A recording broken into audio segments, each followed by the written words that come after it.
Exato, Pezinho. Nós estamos aqui com o Gilberto Martins, faz poucos dias, né, que o Gilberto Martins passou por aqui, já concedeu uma entrevista para a gente, mas é sempre importante que venha mais vezes, porque senão o deputado está visitando a região, está vindo debater os assuntos aí com a comunidade, ver quais são os problemas que precisam ser resolvidos. Então é sempre importante isso. E o Gilberto Martins volta aqui para conversar com a gente e novamente nessa agenda aí, visitando os amigos, as lideranças e fazendo as pautas lá para a Assembleia Legislativa do Paraná, né?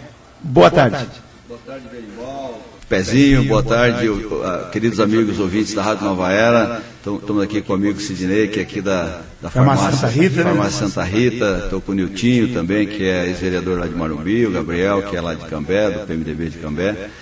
Nós estamos fazendo, como você disse, Berimbau, fazendo uma visita na região. O trabalho do deputado é isso, né? Segunda, terça e quarta é a Assembleia Legislativa, é as comissões de trabalho, as visitas nas secretarias, a preparação de projetos, o recebimento de liderança do interior que nos visita. E à tarde, sessão plenária todas as tardes, onde a gente discute, faz as intervenções na tribuna, apresenta os projetos de lei, debate, discute as coisas que são de interesse do povo do nosso Paraná. Geralmente, às noites, você sempre tem uma reunião, uma atividade, alguma coisa para fazer lá em Curitiba, porque também todos nós temos alguma base, algum trabalho lá em Curitiba também. E chega a quarta-feira, quando termina a sessão, a gente vem para o interior, para fazer a outra parte do trabalho, que é o trabalho do deputado, que é o trabalho da representação. Então, a gente vem, então, nós usamos o jargão, vamos para as nossas bases, né, para conversar. E é isso que eu estou fazendo. Hoje nós começamos cedo, passando lá para o Marumbi, para nos encontrarmos lá com o Niltinho e com o pessoal. Depois de Marumbi, nós fomos a Bom Sucesso, lá Bom Sucesso primeiro, depois nós fomos a São Pedro, fizemos reuniões lá em Bom Sucesso com as professoras, com o vereador Raimundo, que é o professor Raimundo, que é um amigo nosso. Aí fomos para São Pedro do Ivaí, fizemos uma reunião lá com os vereadores, com o pessoal do PMDB, os amigos nossos lá também. E de lá nós viemos para São João do Ivaí, tivemos lá com o prefeito Fábio, tivemos lá com os amigos nossos lá, o Val e o Marcos, tivemos com o vereador o Zé, e conversando com eles, lá com o prefeito, lá nós estivemos discutindo o problema de umas emendas que eles têm lá no governo federal. Na hora já liguei para o chefe de gabinete do vice-presidente da República, o Rodrigo Rocha Louros, Rodriguinho, e a gente já começou a encaminhar já por telefone mesmo as reivindicações do prefeito. E agora nós viemos aqui até Borrasópolis. Passei lá para falar um oi para o Didi, que é meu amigo de longa data, conheço o Didi desde quando ele era secretário municipal de saúde, um pouco antes. A gente tem uma amizade aí de longa data, nada nesse momento, inclusive nada muito relacionado à política, porque o Didi já tem também o deputado estadual que o ajuda, e é muito bom que ele tenha, que tenha ajudado aqui o município. Mas estivemos conversando também sobre as questões do município. E aí tivemos aí lá fazendo uma visita para o Sidney, para os nossos amigos aí, que são amigos, ele e o irmão dele são amigos da família da minha sogra, né, que é aqui de Marumbi. Porque no fim a gente acaba tendo uma raiz muito forte aqui, já falei isso da outra vez, aqui na região do Vale do Ivaí, né. Eu cresci em Jardim Alegre, lá na Fazenda Sanhaço, em Jardim Alegre. Terminei o ginasial, fui para Londrina para estudar, fiz o colegial, fiz a faculdade de medicina e aí fui trabalhar em Cambé, já como médico, né? E aí acabei me vinculando aí com a política, fui secretário municipal de saúde, fui prefeito lá de Cambé. E nesse interim, durante a faculdade de medicina, namorei e casei com a minha esposa, Lígia, que é de Marumbi, que é médica também e é de Marumbi, que é filha do falecido seu Emílio, lá da Casa São Pedro, da Dona Isaura, que são as pessoas muito queridas da vida da gente, né?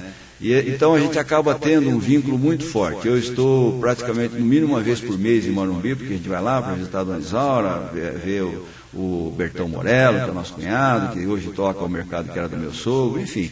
Então, isso é um diferencial, porque na medida que a gente está presente, você tem essa vinculação familiar, a gente sempre está presente nas coisas. Mas eu tenho procurado fazer meu trabalho de forma ampla, tenho atendido os municípios naquilo que é possível e tenho feito meus projetos. Eu estou, por exemplo, agora mesmo, nós tivemos esta semana a aprovação de um projeto de lei importante nosso, que é a criação da Semana de Orientação sobre o Transtorno de Déficit de Atenção com Hiperatividade, chamada de TDAH.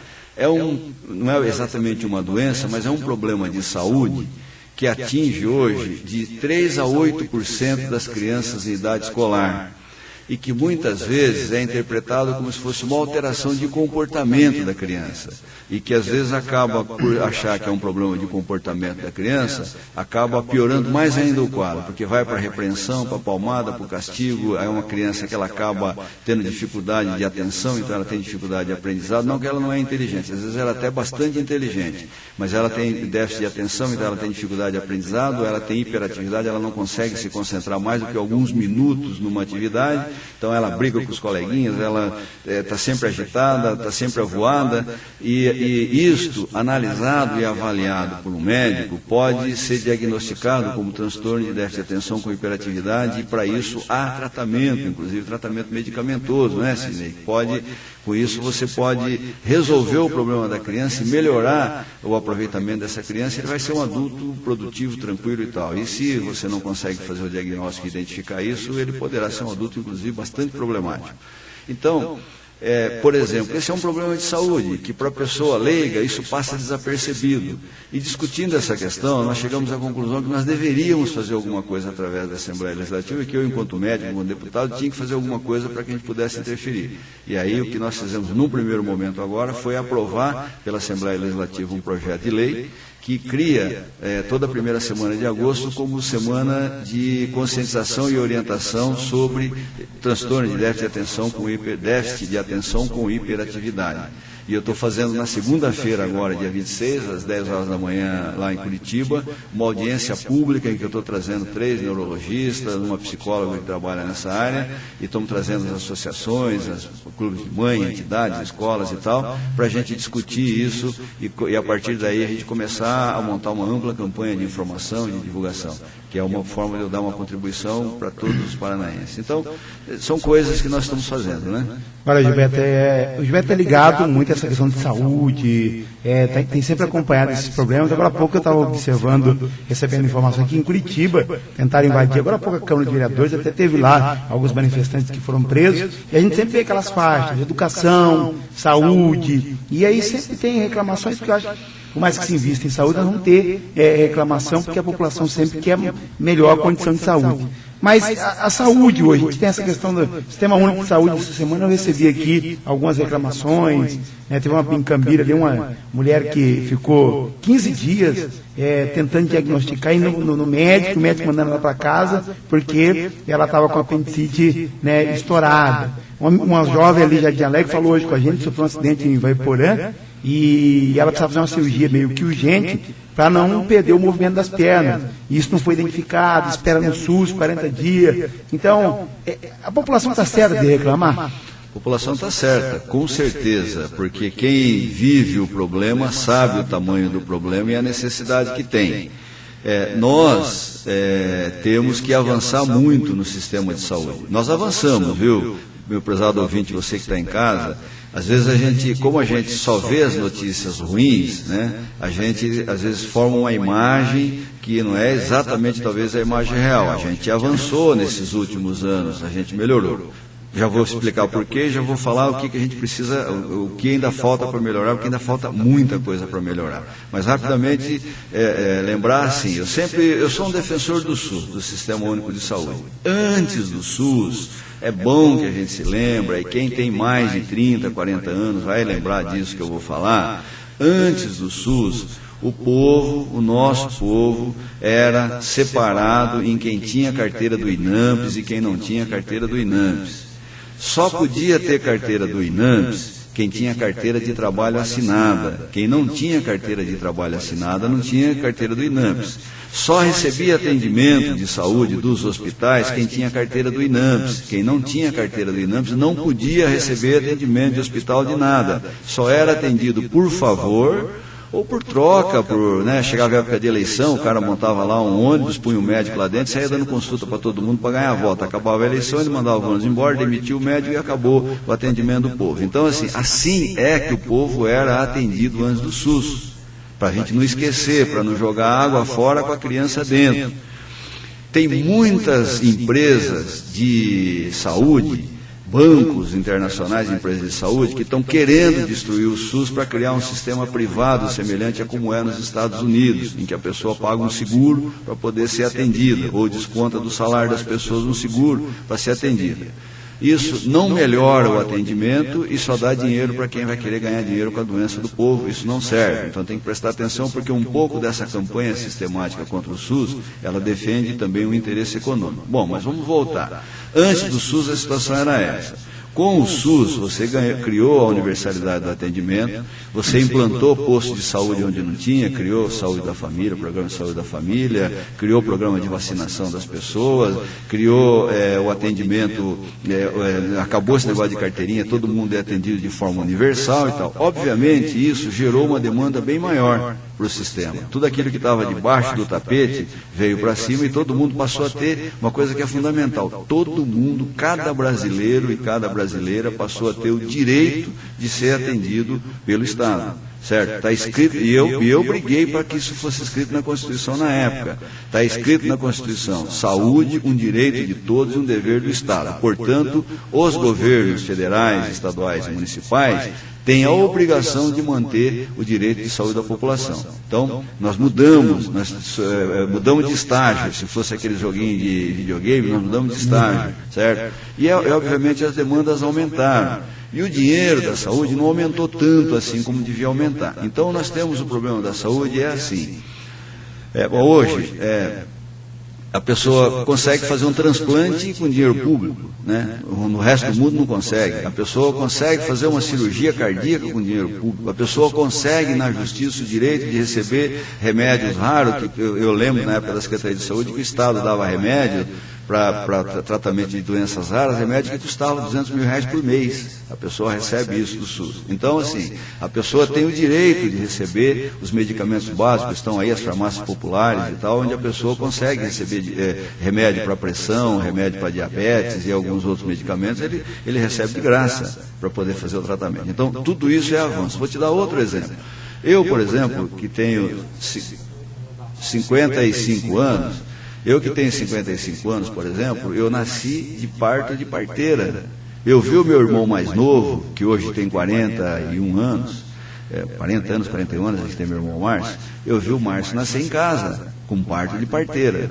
Então eu digo para vocês hoje, vocês já imaginaram se uma mulher ganhar o seu bebê em casa hoje, com parto por parteira aqui em Borrasópolis, ou em qualquer cidade do Paraná ou do Brasil, vocês já imaginaram a confusão que dá? Vai dar Jornal Nacional, vai dar Rede Globo, vai dar Ministério Público, gente vai para a cadeia e tal. Então nós avançamos, certo? Nós melhoramos. Hoje o povo, graças a Deus, o povo tem o direito ao acesso. Tem mais do que tem o povo norte-americano, que é o país mais rico do mundo, e que 40 milhões de pobres nos Estados Unidos não recebem nem mesmo o atendimento do SUS que o brasileiro recebe aqui. Só que é um atendimento que o cara hoje fica na maca, o cara às vezes fica no corredor. Se é um atendimento de especialidade, nós temos dificuldade para ter o atendimento. Então nós estamos longe de ser o SUS pelo qual eu luto desde que eu me entendo por médico e me entendo por gente. Então nós estamos longe de ter o SUS que nós queremos. Mas nós já avançamos em relação ao que nós tínhamos, ao INAMPS que nós tínhamos antigamente. Nós já avançamos, mas nós precisamos melhorar muito. O que precisa para melhorar? Fundamentalmente, duas coisas muito básicas, e que a gente vê aí, briga de ato médico, trazer médico de Cuba, isso tudo é tergiversar e é sair do problema principal, certo? Nós precisamos de duas coisas fundamentais. Primeira coisa, saúde é uma coisa que custa caro. Não existe saúde para pobre. A hora que você deita um paciente numa mesa de cirurgia, que você tem que abrir o abdômen do paciente para fazer a cirurgia, meu amigo, a demanda que esse paciente, se ele for muito rico ou muito pobre, o que você vai ter que fazer é a mesma coisa. O material que você vai usar, o fio de sutura, o bisturi, a energia, o etc, o medicamento, o soro que tiver para você manter ele vivo, o material que você vai usar é o mesmo, certo? E nada disso custa barato. Você comprar um fiozinho de sutura, ele custa uma fortuna. Um barbantinho, ele custa uma fortuna, porque é um fio de sutura, esterilizado, não sei o quê. Então, fazer saúde custa caro. Isso é que a dona Dilma tem que pôr na cabeça, eu tenho que pôr na cabeça, o Beto Richa tem que pôr na cabeça, todos nós temos que pôr na cabeça. Fazer saúde precisa de dinheiro, certo? E nós temos uma inversão de investimento. Quem está pondo dinheiro novo na saúde é quem menos pode, que são os municípios. é quem mais gasta dinheiro com a saúde hoje, certo? É o que menos pode. Aliás, quem mais gasta dinheiro com a saúde é o cidadão, porque se você somar tudo que no Brasil, e eu tenho essas contas feitas, tudo que no Brasil se gasta com saúde, certo? O que nós estamos pagando de particular, com a iniciativa do remédio que você tem que comprar, do exame que você tem que pagar, do plano de saúde que você tem que pagar, hoje, a saúde, todo tipo de assistência à saúde que é dado para o brasileiro, o gasto maior é o gasto que sai do bolso do próprio brasileiro, certo? Passa um pouco de 50% as despesas particulares com saúde. Ela é maior do que aquilo que o governo, os 3 níveis de governo gasta. Só que desses 3 níveis de governo, o governo federal gastava no começo do SUS, somava o dinheiro do governo federal, dos governos estaduais e dos governos municipais com gasto com saúde, o governo federal gastava 77% desses gastos com saúde pública. Hoje, o governo federal gasta 44%. Quem cresceu, quem colocou dinheiro novo, quem está bancando o grosso, 66% da despesa com saúde do povo hoje, são os governos estaduais e principalmente os governos municipais.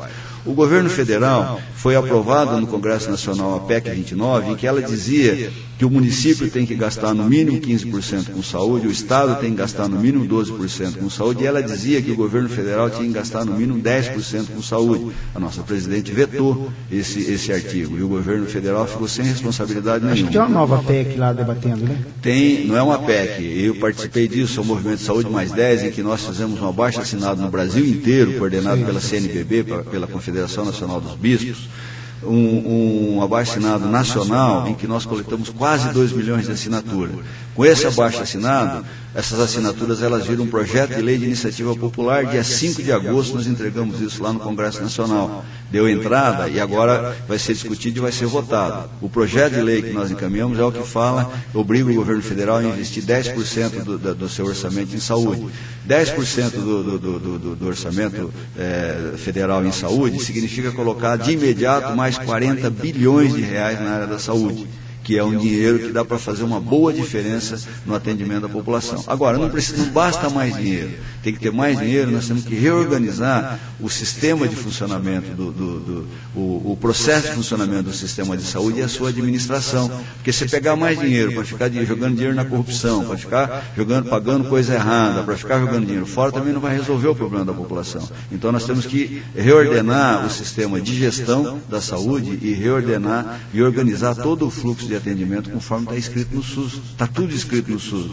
O que está faltando para os governantes, né, para todos nós que militamos aí na vida pública, está faltando a capacidade para colocar em prática o que está escrito na lei do SUS. O dia que o Brasil colocar em prática tudo o que está escrito na lei do SUS, aí sim nós vamos ter o melhor sistema de saúde do mundo, sabe?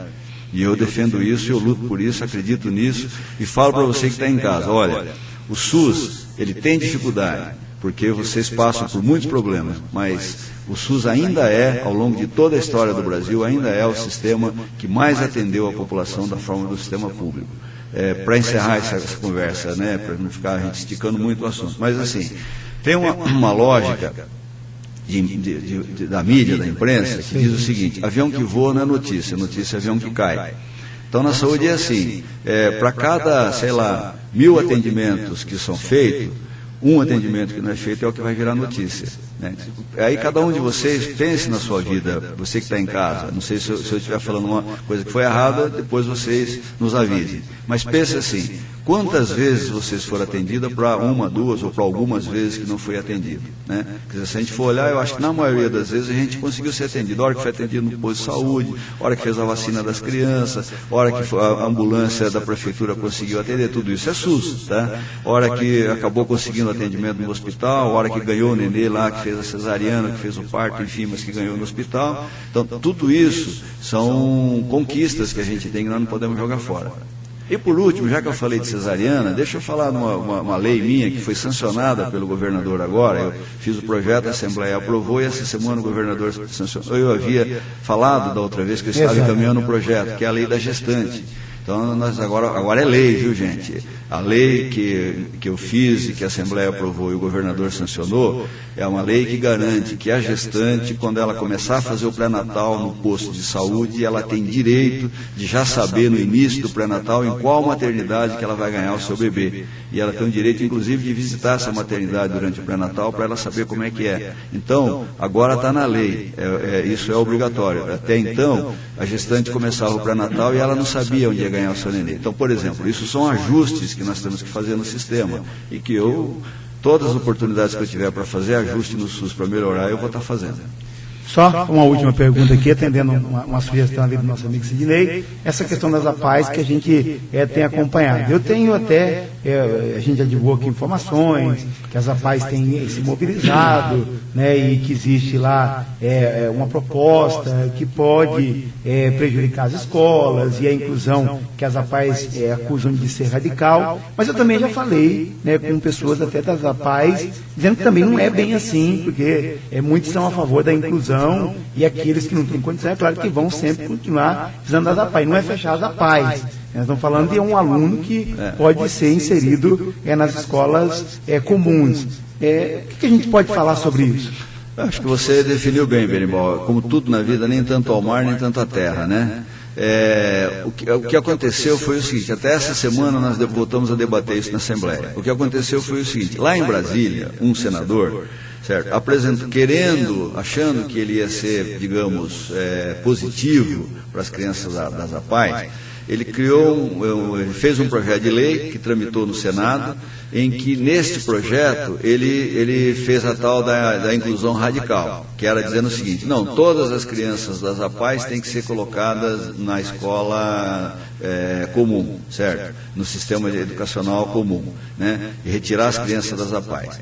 Isso aí, na hora que esse processo começou a evoluir, que todo mundo viu que isso tinha virado lei, que poderia ser sancionado ou não, isso gerou todo um debate, porque foi um exagero.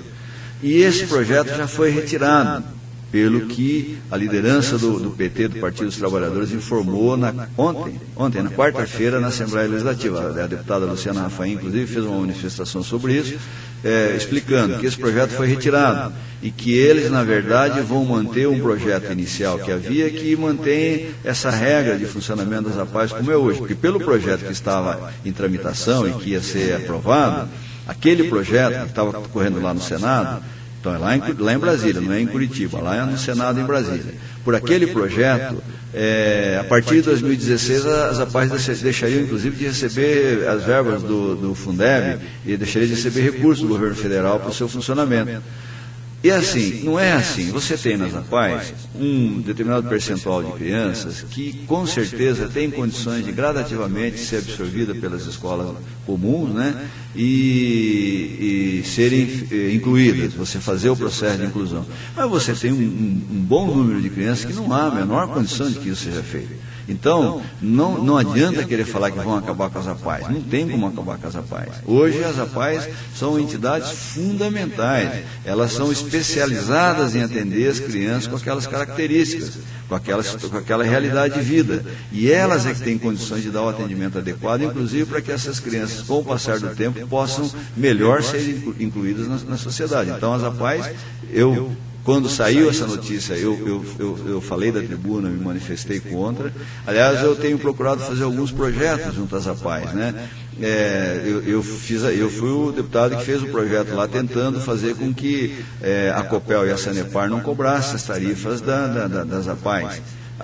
Eu tive uma resposta negativa da COPEL, a Sanepar veio, votou, ainda não deu uma resposta definitiva, e a COPEL se propôs a liberar, né, isso ela já faz também normalmente, mas de fazer um acordo com as APAES para que quem quiser dar contribuição para as APAES através da conta de luz, a pessoa pode dar contribuição para as APAES através de conta de luz. Então, que ele quer se vir um pagamento automático, né? Eu quero dar R$1 por mês para as APAES, a tua conta de luz veio lá R$50 de teu consumo, ela vai vir R$51.